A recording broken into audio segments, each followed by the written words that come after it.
आज जो आपला कंबाईनचा मुख्य परीक्षेचा पहिला पेपर झालेला आहे त्यातल्या प्रश्नांमधलं आज आपण इंग्लिश ग्रामरचे जे प्रश्न विचारलेले होते त्यांचं अनालिसिस करूयात.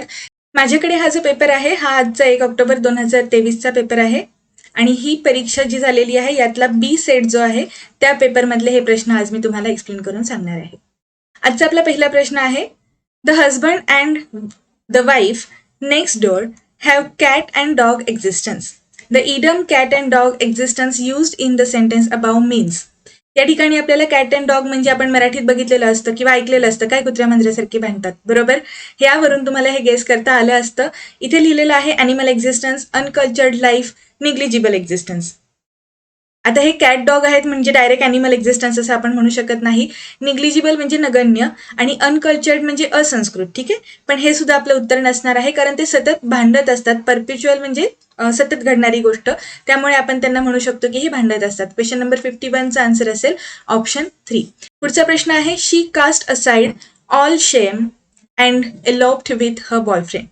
ठीक आहे, आता इथे कास्ट असाइड या इडमचा अर्थ काय आहे ते त्यांनी विचारलेलं आहे. कास्ट असाइड ऑल द शेम म्हणजे तिने सगळी जी काही लाज होती ती सोडून दिली किंवा ती अमान्य केली, बरोबर, आणि ती पळून गेली. इलोप्टचा अर्थ असतो पळून जाणे. आता निग्लेक्टेड म्हणजे दुर्लक्ष करणे, फॉरगॉट म्हणजे विसरणे, टॉलरेट म्हणजे सहन करणे आणि रिजेक्ट म्हणजे काय, नाकारणे. मग ती जी काही लाज होती किंवा जे काही तिला असं शेम वाटत होती ती त्यांनी नाकारली आणि ती गेली. ठीक आहे, त्यामुळे याचं उत्तर क्लिअरली आपल्याला कळलं असतं. सेकंडमध्येच मिळत आहे. क्वेश्चन नंबर 53चा आन्सर असेल आन्सर ऑप्शन सेकंड. पुढचं आहे, if it wasn't so tragic it would be dash.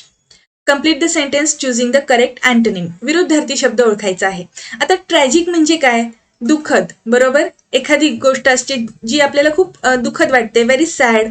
आपण ट्रॅजेडी क्वीन वगैरे असे शब्द ऐकलेले असतात, बरोबर. म्हणजे जे काही मराठी हिरोईन्स वगैरे होते आहेत 1-2 नावं, त्यांना आपण ट्रॅजिक क्वीन म्हणतो किंवा ट्रॅजेडी क्वीन म्हणतो. हे सतत दुःखद असणारे असतात. मग यांना आपण इथे जर ट्रॅजिक म्हणजे दुःख किंवा त्रास असं म्हणत असेल तर आपल्याला इथे ऑप्शन्स वाचल्यावर लगेच कळलं असतं की कॉमिक हा शब्द आपल्यासाठी अँटोनिम आहे, कारण कॉमिकचा अर्थ असतो विनोदी. तरी सुद्धा आपण बाकीचे जर शब्द बघितले तर इडिओटिक म्हणजे मूर्खासारखं, फुलिश म्हणजे सुद्धा मूर्खासारखंच किंवा रिडिक्युलस म्हणजे सुद्धा मूर्खासारखंच किंवा वेड्यासारखं, विचारशून्य, अशा पद्धतीने हे तिन्ही समानार्थी शब्द आहेत ॲक्च्युली. ठीक आहे, आणि मी तुम्हाला ज्यावेळेस PYQ अनालिसिस वनरक्षकच्या परीक्षेचं आपण केलं होतं त्यात ही ट्रिक खूप वेळा समजावून सांगितली. तिथे जे जे प्रश्न आले तिथे मी समजावून सांगितलं होतं की जेव्हा आपण एखादा अँटोनिम, सिनोनिम याबद्दल अभ्यास करतो त्यावेळेस या शब्दांमध्ये एकापेक्षा जास्त ऑप्शन्स जे असतात हे आपल्याला आयदर सिमिलर दिलेले असतात किंवा ते वेगळेच आहेत ज्यांचा एकामेकांमध्ये सिमिलॅरिटी दिसते. जर तुम्ही इडिओटिक आणि फुलिश विचार केलात तर ह्या दोघांचा अर्थ सेम निघतो, त्यामुळे हे ऑप्शन्स नसणार हे कन्फर्म. कारण एक गोष्ट लक्षात घ्या, मी आता जे सांगते हे खूप महत्त्वाचं आहे, थोडं विचारपूर्वक बघा.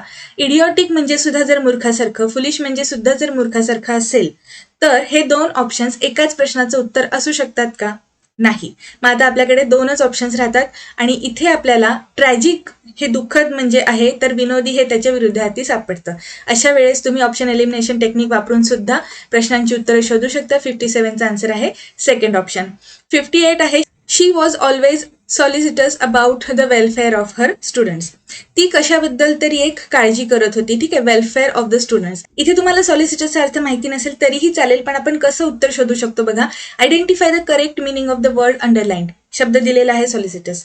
आता इथे काय करायचं, हे जे शब्द लिहून दिलेले आहेत हे वाक्यात वापरून बघायचे आणि वाक्य अर्थपूर्ण निघतं का ते करून बघायचं. She was always strong about, reliable about, concern about, kind about. ठीक आहे, तर स्ट्रॉंग म्हणजे काय, मजबूत, कठोर. रिलायबल म्हणजे भरोसेमंद. कन्सर्न म्हणजे चिंता वाटणे किंवा काळजी वाटणे. आणि काइंड म्हणजे काय, दयाळू, करुण, अशा अर्थाने. ठीक आहे, मग इथे एक गोष्ट लक्षात घ्यायची की इथे आपल्याला सॉलिसिटस ती एखाद्या गोष्टीबद्दल तिला काळजी वाटत होती किंवा एखाद्या गोष्टीबद्दल ती विचार करत होती, कल्याणासाठी विचार करत होती. म्हणजे तुम्हाला वाक्याचा अर्थ कळला असताना तर तुम्हाला हे प्रश्न आरामात सुटले असते. आणि जर इथला शब्दाचा अर्थ जरी माहिती नसेल तरी ऑप्शनमधले बाकीच्या शब्दांचे अर्थ माहिती असतात. अशा पद्धतीने तुम्ही हा प्रश्न टॅकल करू शकत होतात. इझी प्रश्न होता हा. 58चा आन्सर असेल सेकंड. क्वेश्चन नंबर 60 आहे स्टॉइक इज अ पर्सन. आपल्याला एक वन वर्ड सबस्टिट्यूशन दिलेलं आहे आणि त्याचं एक्सप्लेनेशन आपल्याला शोधायचं आहे. आपण आपली फास्ट ट्रॅक रिव्हिजन सिरीज जी बघितलेली त्यामध्ये आपण वन वर्ड सबस्टिट्यूशन्स बघितलेले, साधारण 100 वन वर्ड सबस्टिट्यूशन्स एकाच ठिकाणी आपण बघितले होते. त्यात हा शब्द क्लिअरली आपण घेतलेला आहे. स्टॉइक याचा अर्थ काय असतो? स्थितप्रज्ञ. आता स्थितप्रज्ञ व्यक्ती काय असते की ती कोणत्याही परिस्थितीमध्ये नॉर्मल राहते. ठीक आहे. इनडिफरंट टू पेन ऑर प्लेजर, म्हणजे दुःख असू देत, यातना असू देत किंवा आनंद असू देत, ती व्यक्ती फार इंटरेस्ट दाखवत नाही. इनडिफरंट म्हणजे नॉट इंटरेस्टेड. त्यानंतर पुढचं आहे हू लव्ज मॅनकाइंड. आता इथे आपल्याला उत्तर मिळत आहे, तरी पण मी बाकीचे तुम्हाला शब्द सांगते. हू लव्ज मॅनकाइंडला आपण फिलॉन्थ्रोपिस्ट म्हणतो. ठीक आहे, हा शब्द आहे फिलॉन्थ्रोपिस्ट. त्यानंतर जे दिलेलं आहे ऑफ सॅंग्विन डिपोजिशन, यासाठी आपल्याकडे वन वर्ड सबस्टिट्यूशन आहे ऑप्टिमिस्ट. म्हणजे तो प्रत्येक परिस्थितीमध्ये काहीतरी चांगलं शोधण्याचा प्रयत्न करतो, पॉझिटिव्ह असतो, आशावादी असतो. नेक्स्ट आहे reluctant to mix in society, म्हणजे तो स्वतःला समाजामध्ये मिक्स होण्यापासून परावृत्त करतो किंवा त्याला आवडत नाही असा व्यक्ती असतो इंट्रोवर्ट. या प्रश्नाचं आपल्याला ऍक्च्युली उत्तर मिळालेलं होतं. क्वेश्चन नंबर 60चा आन्सर असणार आहे 1, पण तरी सुद्धा आपण बाकीचे जे वन वर्ड सबस्टिट्यूशन्स आहेत त्यांचा पण अभ्यास केलेला आहे. कदाचित येणाऱ्या परीक्षांसाठी तुम्हाला याचा उपयोग होऊ शकतो. पुढचा प्रश्न बघूयात. Question number 65, subordinate dash the orders of their superiors. इथे हा प्रश्न आपल्याला विचारलेला आहे फ्रेझल वर्ब्सचा. आणि आधीच्या परीक्षांचं जर तुम्ही अनालिसिस केलेलं असेल तर कॅरी हा शब्द वेगवेगळ्या प्रिपोजिशन्सचा वापर करून, म्हणजे ऑन असेल, आउट असेल किंवा मग ऑफ, अवे, असे काही वेगवेगळे प्रिपोजिशन्स वापरून मग आपण ते वाक्यामध्ये वापरलेले असतात आणि ह्यांना म्हणायचं असतं फ्रेझल वर्ब्स. आणि हे प्रश्न आतापर्यंत आलेले दिसतात. सबऑर्डिनेट जे असतात ते मोठ्यांचे किंवा जे सुपेरियर्स आहेत, ज्येष्ठ आहेत आपल्यामध्ये हायरार्कीमध्ये, त्यांच्या ऑर्डर्स फॉलो करतात किंवा त्यांनी जे सांगितलेलं आहे ते काम करतात, असं या वाक्याचा अर्थ आहे. आता एक महत्त्वाची गोष्ट, कॅरी ऑनचा अर्थ असतो कंटिन्यू, म्हणजे एखादी गोष्ट चालू ठेवणे. कॅरी ऑफचा अर्थ असतो एखाद्याची हत्या करणे, to kill someone.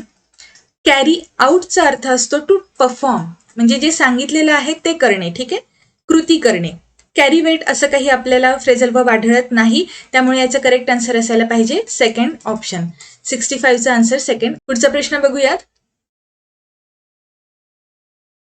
Read the sentences carefully and find out which one of the two is incorrect और correct from the given options below. The insurance company has to pay for the damages to my scooter. The insurance company has to pay for the damage to my scooter. इथे आपण damage हा शब्द वापरलेला आहे आणि ज्या वेळेस आपण डॅमेज हा शब्द एकवचनी वापरतो, म्हणजे जर हा सिंग्युलर असेल तर इथे आपण एखादी इंजुरी झालेली आहे किंवा काहीतरी नुकसान झालेलं आहे असं म्हणतो. ठीक आहे, आणि ज्या वेळेस आपण डॅमेजेस हा शब्द वापरतो त्यावेळेस त्याचा अर्थ असतो नुकसान भरपाई. डॅमेजेस ज्यावेळेस आपण प्लुरलमध्ये वापरतो त्यावेळेस त्याचा अर्थ काय असतो? नुकसान भरपाई. आता हा द इन्शुरन्स कंपनी शब्द जो आहे यामुळे या प्रश्नामध्ये थोडंसं कन्फ्युजन वाढलेलं आहे, पण इथे काहीच गरज नाही ऍक्च्युली कन्फ्यूज व्हायची, कारण हॅज टू पे फॉर हा शब्द आपल्याला इथे महत्वाचा आहे.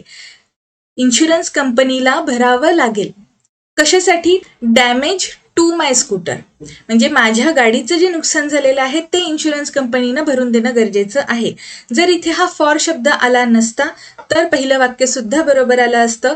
कसं असतं? पे डॅमेजेस किंवा मग कव्हर डॅमेजेस असा इन्शुरन्समध्ये आपण शब्द वापरतो. डॅमेजेसचा अर्थ असतो नुकसान भरपाई किंवा देय रक्कम. आपण एखाद्या विमा काढल्यानंतर वगैरे जी आपली काही रक्कम असेल त्याला म्हणायचं असतं डॅमेजेस.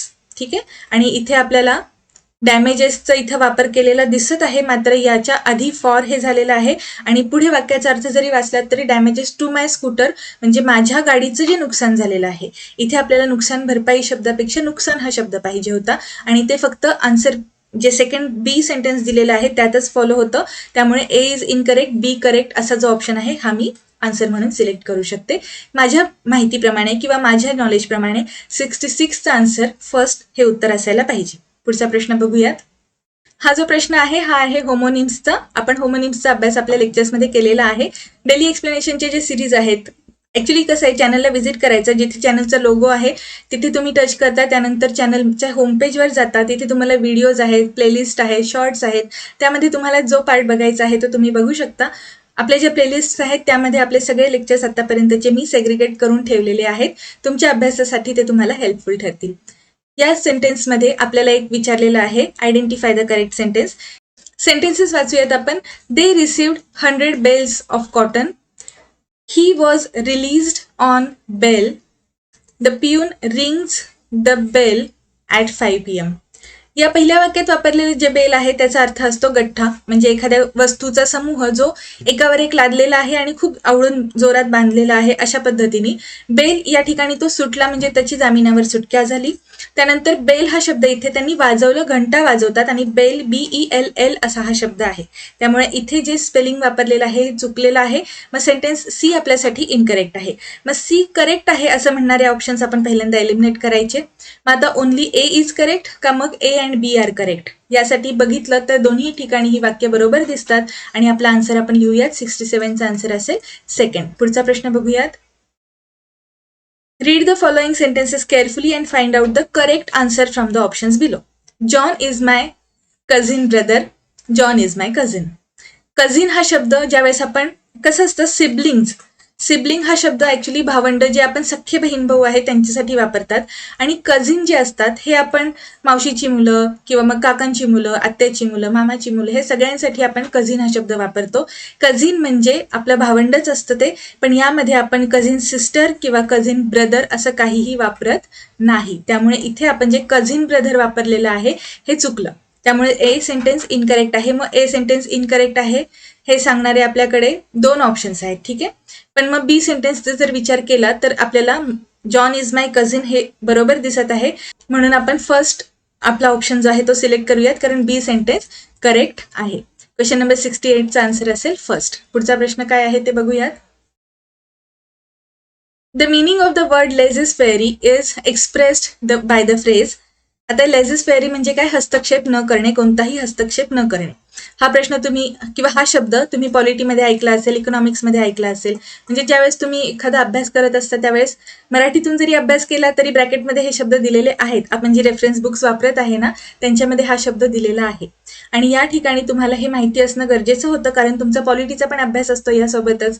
त्यामुळे आपण जर ह्याचं आन्सर्स गेस केले, ऑप्शन्स बघितले तर capable of being clearly red, capable of being clearly heard, non interference कोणताही हस्तक्षेप न असणे म्हणजे नॉन इंटरफेरन्स. त्याच्यामुळे 69चा आन्सर थर्ड हेच असायला पाहिजे. 64 मध्ये दिलेलं आहे the government of a few select people. याला ॲक्च्युली ऑलिगार्की असा शब्द आहे आणि हा वेगळा वन वर्ड सबस्टिट्यूशन आहे, हे याचा आन्सर नाही.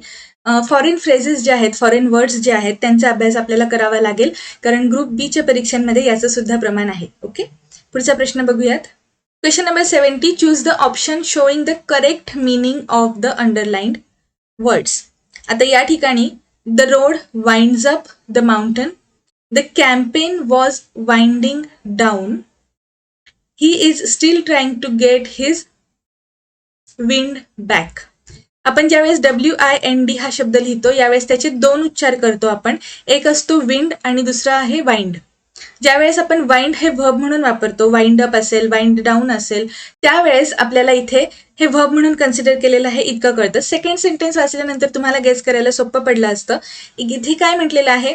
The campaign was winding down, म्हणजे कॅम्पेन संपत आलेलं होतं. मग आता बी साठी आपण आन्सर शोधायचं. केम टू अन एंड आणि कन्क्लूड ह्या दोन्ही अर्थाने आपण ते वापरू शकतो. त्याच्यामुळे सेकंड आणि फोर्थ ऑप्शन आपण पहिल्यांदा एलिमिनेट करून घेऊयात. त्यानंतर तुम्ही दोन्ही पद्धतीने जाऊ शकता. ऍक्च्युली आता कसं असतं परीक्षेमध्ये आपण ज्या पद्धतीने विचार करतो, जिथे फोकस करतो तिथून आपलं आन्सर आपल्याला मिळतं. तुम्ही जर वाइंड्स अप साठी ए साठी शोधलं तर ए म्हणजे टर्न्स, ठीक आहे, म्हणजे वळणं असणे, नागमोडी रस्ता असणे. आणि ए म्हणजे इरिटेट्स, म्हणजे इथे आपल्याला इरिटेट करतो का? आता रोड माउंटनला इरिटेट करतो का? इतकं म्हणजे लॉजिक आहे याच्यामध्ये, थोडा कॉमन सेन्सचा भाग आहे. हे काही याचा आन्सर नसणार आहे. पण दुसरी आणखीन एक महत्वाची गोष्ट आहे ती म्हणजे ब्रेथ. इथे हा शब्द ब्रीद आहे. ब्रीद वाक्य म्हणतो ना तसा उच्चार करायचा ज्यावेळेस हे व्हर्ब असतं आणि ही ऍक्शन आहे श्वसनाची. श्वसन क्रिया याला आपण ब्रीद म्हणतो. आणि ब्रेथ म्हणजे श्वास. ब्रेथ म्हणजे काय? आपण जी हवा आत घेतो ती.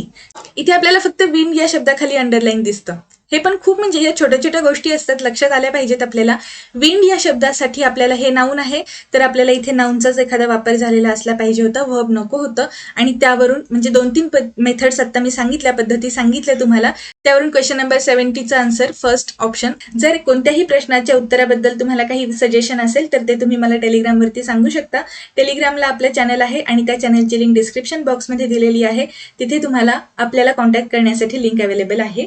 तुम्ही जर बायोमध्ये गेलात चॅनलच्या होम पेजवरती तर तिथे तुम्हाला एक लिंक येईल ग्रामर सेंटरची, तिथे तुम्ही मला मेसेज करून सांगू शकता. चॅनलला नक्की सबस्क्राईब करा, कारण आपले जे नेक्स्ट व्हिडिओज अपलोड होतात ते तुम्हाला नोटिफिकेशन येईल. आता आपण उद्याच्या लेक्चरमध्ये भेटूयात. थँक्यू.